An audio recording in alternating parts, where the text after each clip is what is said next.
we off to? Torture. Torture.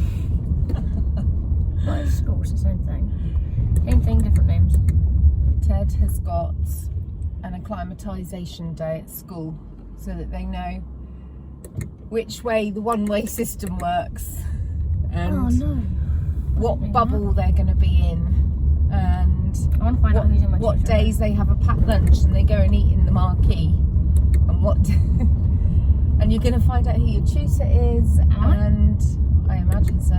Cool. And can you find out if you're now lower fourth or whether you're like upper third, because I don't know how the third, fourth, fifth form thing works. Neither do I. If you're in the right place to ask, so Cool. just ask one of your mates when you get there, like, are we in lower fourth now? Cool. I remember. It's going to be wet this afternoon. I'm on my way to pick Ted up. He's had his they're calling it acclimatisation. He's had his acclimatisation day, and stuck in traffic now in a really unusual place. So I hope everything's okay. I filled the time between dropping him off by going to a garden centre, and I met my friend there and we had a cup of tea, and I've bought some bits for some pots I was given. Right, start again. We're now on the move. What a ridiculous, chaotic little bit of road that was just then. All because somebody had parked in a very thoughtless fashion. Judgy. Right, so these pots that I've got they're old and they're stone. They're like urns, and they were going to go to landfill. So through a friend-in-law, I've got them, and I think they're lovely. Toby thinks they're awful, but I have visions of how gorgeous they're going to look with evergreen creeping plants planted in them, so they go like a bit of a nice mound, and it will just look lovely all the way through the darker months. So I went to the garden centre, got a few bits there, and there was this most beautiful view. Oh, it was just beautiful, the view. I know that my view is beautiful and you can see for miles and miles and miles, and I love it and I wouldn't swap it for the world. But this view really took my breath this time. Beautiful. That's all I can say. So this afternoon, if it doesn't bucket it down, hopefully I will plant up my pots, and also I think I found some nice music so I can do the vlog about Bunny, because we've had her a year today. Maybe I'll get that done as a priority rather than potting up my plants. I don't know if any of this footage is going to be any good because it's so wobbly. I have just done Bunny's vlog. It's a blooming shambles. Isn't it, Bunny? It's a shambles. I've done a brilliant gainer special. I thought I was ordering 5 bananas from the milkman, but I only went and got 5 bunches, didn't I? What a loser. What am I going to do with all of these? I've been sewing. During August, I made a dress. I made a myosotis dress, and it went really well, and I've worn it loads. So I've cut into this gorgeous silk fabric that I got absolutely ages ago from Till the Sun Goes Down. Mind all the mess. I'm a very big messy maker, a muddle maker. Kids are going bananoids.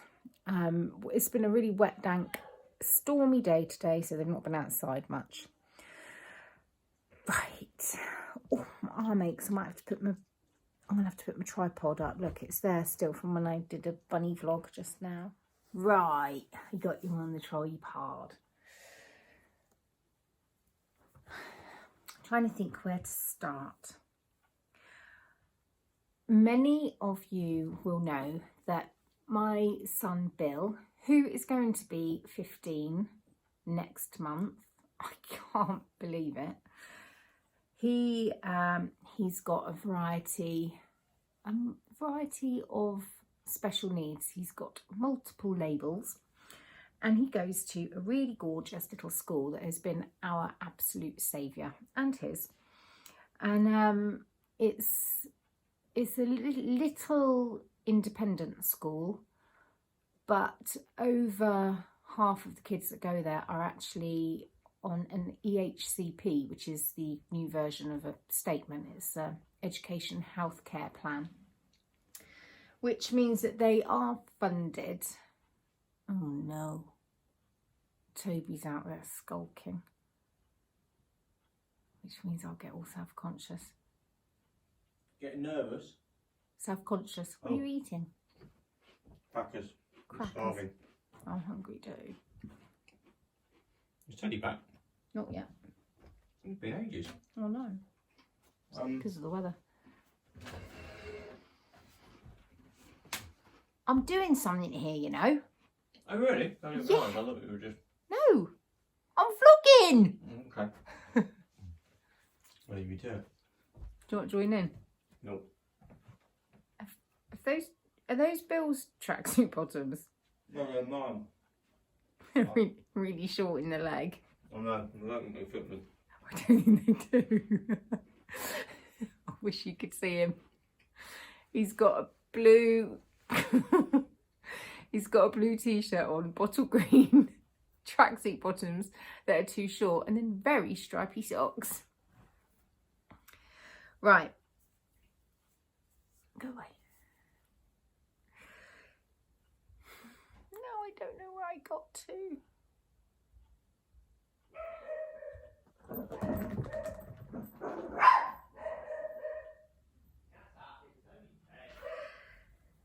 Ted's back. So he goes to this lovely school where a lot of the children are actually funded by the state, same as everybody's children that go to the mainstream schools. But some of the children are funded by their parents, and we're not talking well-heeled, 3 cars, a family, big semi-detached house jobby. We're talking people who have had to take on an extra job, people who have moved in with their parents because they couldn't afford rent or mortgage and put their child into this amazing school. People who have remortgaged. Some of the things that people do to make sure their children can go to this school because they feel like they're at the end of the road is phenomenal. So I, a few years ago, started raising money for the school. And that's kind of snowballed, that's grown. And now I'm trying to get a minibus for the school because their minibus is literally falling to pieces and they can't afford to replace it. It's a nightmare. And they desperately do need their minibus because they have no facilities at the school, so they have to travel out to do cooking for GCSEs. They've got a limited kitchen in the school, but it's not enough for the children to do their GCSE work, so it's okay up until a point. And they go out for sports, and even when we move premises, which is on the cards, the minibuses will still be absolutely vital. When I say minibuses, that's because we're probably going to need 2. We're nowhere near getting 1 yet. However, I I was looking into applying for our sort of PTA to become a charity. And in doing so, through digging and then talking to the lady who has who set up the school and also the dyslexic centre next door, she has said that we can team up together, because she can do, I think it's called a paper account or something, where we become part of their charity's umbrella, we come under their umbrella, which means I can use the Dyslexic Trust's charity number for running raffles and such like, and for applying for grants and applying to people like the Lord Taverners and the Round Table and the LV and the Sunshine bus schemes. So I've got all of that going on, but at the same time it would be good for the school to have a bus of their own that they own outright, because there's a lot of stipulations that come with having a charitable bus on loan from these charities. So all of this to say, and there's so much I'm cutting out here, there's so much more I could be saying, but now isn't the right time, because you've probably all switched off, and I need you to stay with me, guys. Stay with me. My lovely friends they gathered together, 4 of them, I can't count, 3 of them gathered together, had a conversation behind my back, and then presented me with a fait accompli of how they were going to help me raise money for Bill's special bus. So these 3 girls are, and if you've watched a couple of podcasts lately, you'll know exactly who I'm about to say. Jules, So Sweet Violet, Ali, Little Drops of Wonderful, and Kelly, Lay Family Yarns.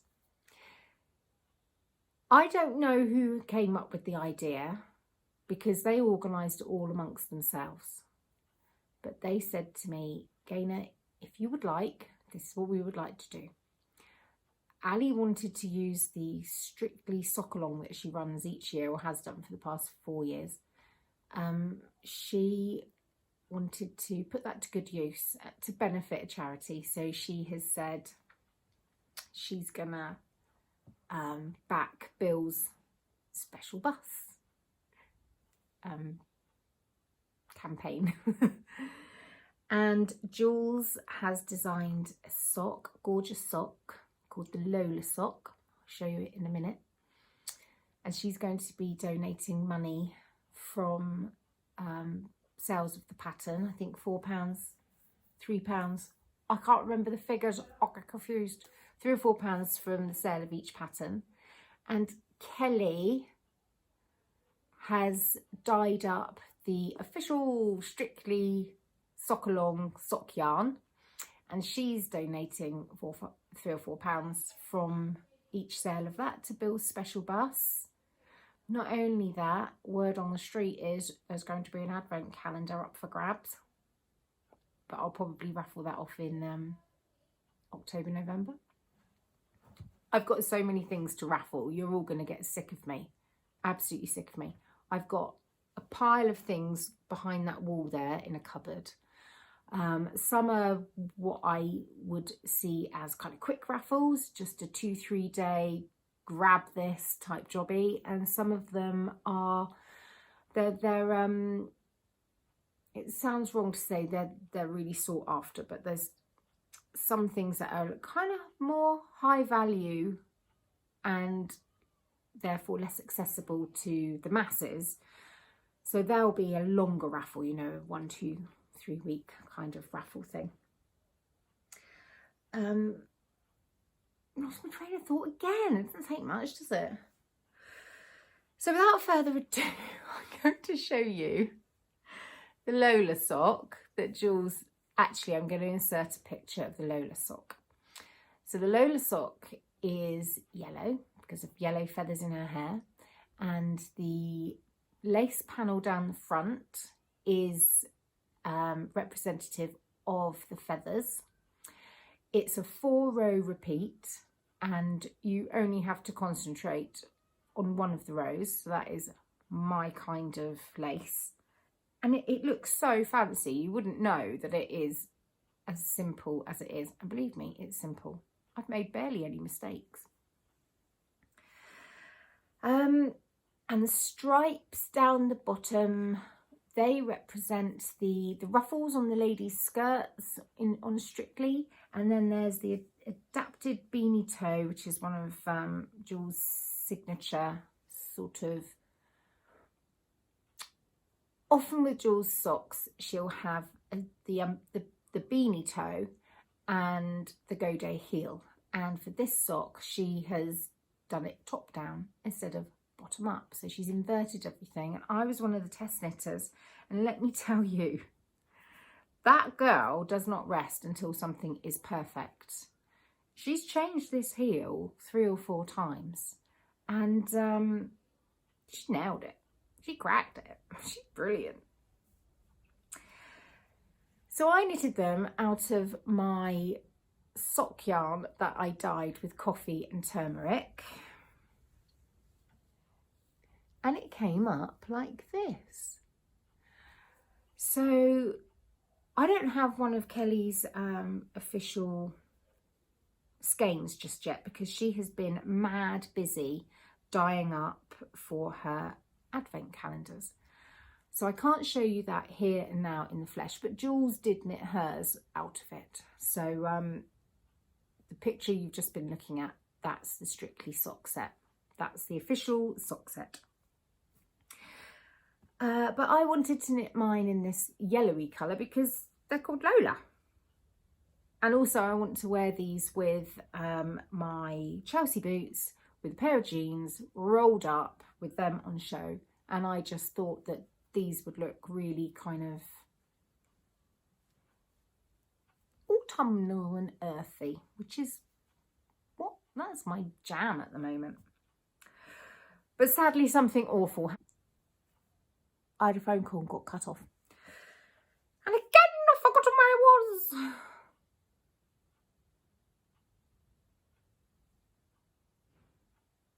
I think I was talking about the disaster I had. So I was knitting the second sock, this one, and I thought I'll just hold it up and see how far I've got left to go before I need to start doing the toe. And my second sock was gone. And I was in Kent with my in-laws. Toby was at home because he's working. He's been working throughout all of this COVID stuff. And Teddy said, "Oh, I think I might have seen it in the paddock." I said, "Why didn't you pick it up then?" He said, "Oh, I just don't know. Boys, eh?" So I texted Toby and I said, "Toby, I think my knitted socks in the paddock. Would you mind going and having a look?" So we went and had a look. And he said, "Yeah, it's there. I've hung it up to dry." I was like, brilliant. Anyway, I got back and I looked at it and I thought, that is not the colour it used to be. It has changed colour. It was out there for 36 hours in the blazing sun and the pouring rain. Oh, you can't tell. Oh, I was going to do a big reveal then of like, look how different it is, but you can't tell. That's annoying. I'll try to do a video. My shoes come off. I'll try to do a video and insert that here right now. Right, let's see if you can see the difference in the colour. You can almost see very yellow on the right and very coffee on the left. And then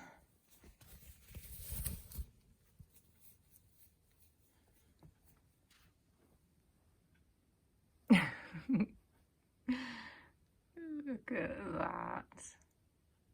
Oh, my poor sock.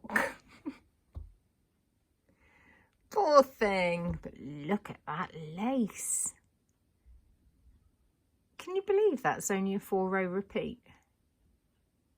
Mind blowing, isn't it?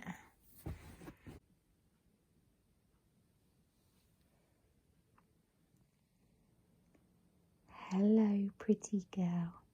Hello, pretty girl. Look how tiny she is. That's a medium bed. It's so tiny. Did I do that or did I forget? So this second sock is going to have to be left out in the paddock for 36 hours under exactly the same weather conditions. Probably won't bother with that. But the funny thing is, where you've got your lace panel and obviously the sock was sitting like this out in the paddock, when you stretch it out, you can really see the difference in the colours. Again, I'll show how. Hopefully you'll have seen that in the video just now. And then the next issue I've got is I've counted all of my rows and these fit my feet perfectly, but for some reason it's massive on the sock blocker. They fit absolutely beautifully.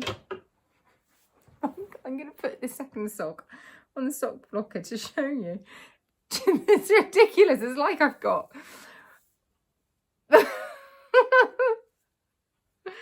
Honestly, I don't know why this has happened, but so there you can see the length of the leg is massively different. Exactly the same number of rows. I've counted them dozens of times. And then look how long the foot is. Look. Is that not ridiculous? What is that all about? All I can think is that my tension changed, but they do fit the same.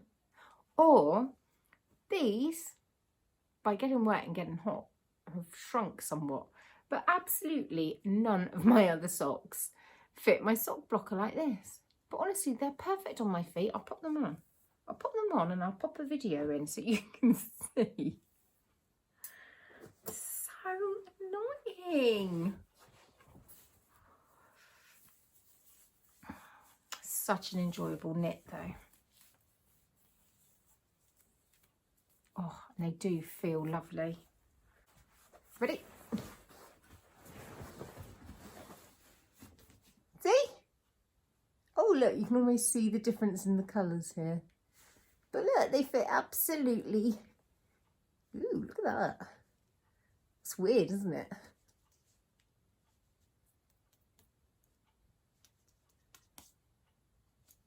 God, I find bodies so fascinating. Is that gross? Is that weird? Yes, my socks. Oh, they're absolutely lovely. So here we go. They fit absolutely lovely. And yeah, on the sock blockers, they don't fit. So funny. There, so the pattern is out on, I believe, the 1st of September, so that's Tuesday. And you won't regret grabbing it because it's a gorgeous pattern and it's just going to make you feel so good that you're helping out kids who need a minibus. I'm so out of my comfort zone with all of this fundraising stuff. I hate asking anybody for anything. That's not true.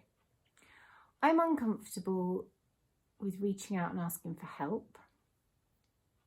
And I'm uncomfortable with asking people to support my campaign, my cause, because I know that times are tough and every penny counts. But if you do have a quid to spare and you fancy a little punt on some of the things I'm raffling, then I'd just be so grateful.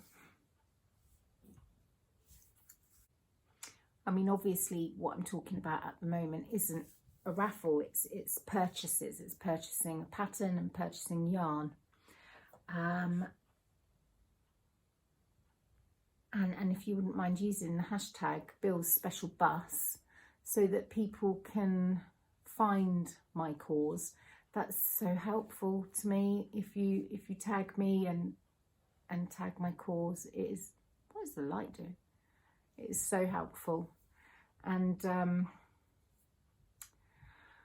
on that note, I realise that I'm going to have to start playing the Instagram game, which I don't really want to do, but it would really help me if I had enough followers to get the swipe up thing.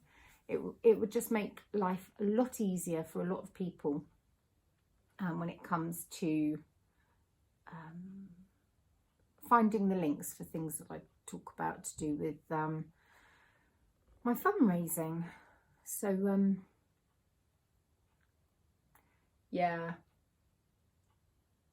Instagram's become a bit of a funny place for me lately, as in I don't really have the headspace for it. I feel I'm a vlogger now, I'm not an Instagrammer. And I can't run the two simultaneously, but I'm going to have to try somehow.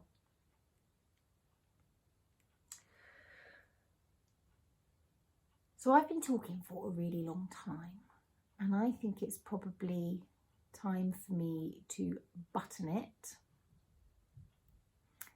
and get on with editing the vlog I have tried to record and started to put together today about Bunny and how we got her.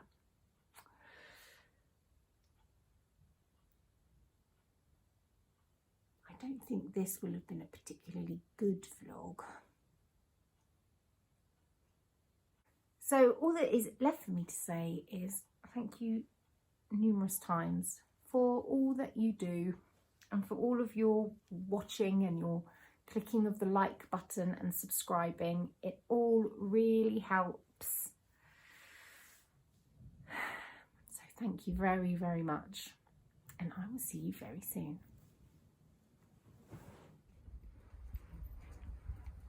These are the plant pots that I've procured. This plant here will form a nice mound, I think. Let's see what it says. It's an Arboreta Deltoidea variegata, compact evergreen plant with cream edge trailing foliage and lavender flowers. So that, I think, will be lovely, and it'll tumble down over there. Toby thinks these are awful. I think he's wrong. Up there I've got a creeping thyme. Let's show you. Thymus Annie Hall. Margot's squeaking over something. And it will spill out over the top and slightly down the sides. Oh, I'm not recording. Slightly down the sides of the pot. When I went to the Pig Hotel with Franca, not last May, but the May before, 24 Bobs came knocking at the door, they had loads of creeping thyme in stone pots like this, and it looked gorgeous. This little plant is part of the Gypsophilia family. Gypsophilia Cerastoides, Cerastoides white, a very low cousin to the familiar baby's breath of florist shops. It's well suited to growing in a rock garden or alpine trough. It forms a compact tuft or mound of small, rounded, fresh green leaves, with taller branching stems that are studded with starry flowers from late spring into the summer. How sweet. Drought tolerant, happy days.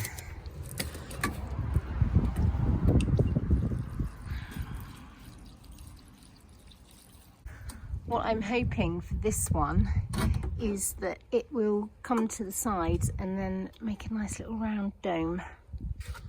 That's how it looked in this pot, so I can't imagine that it won't do that. And also, when I turned it out, there was a root sticking out the bottom that had started to grow leaves, so I think this is going to be really easy to propagate, so I'm thrilled with that. Then in these two little pots, I'm going to get not box ball, because I've got a horrible feeling my box balls have got blight. The neighbours have got blight, so I think I've got blight. I'm going to find something similar. I might put rosemaries in there because you can clip them and train them to be quite a nice shape. And in this stone pot,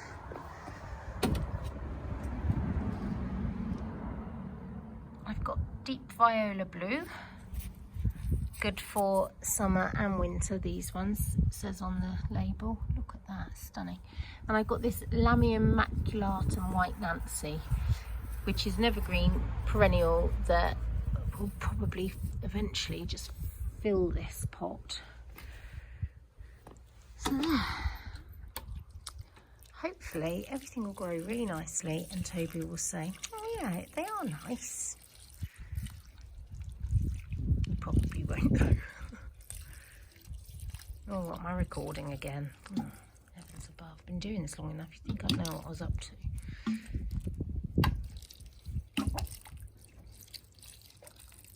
this man and this woman slept together. What's going on with your ears? She was 42.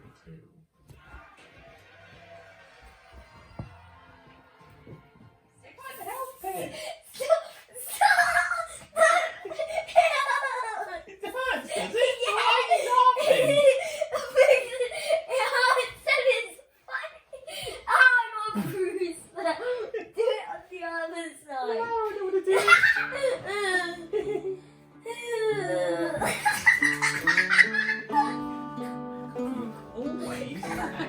Did you bubble your bunster? Oh, buddy.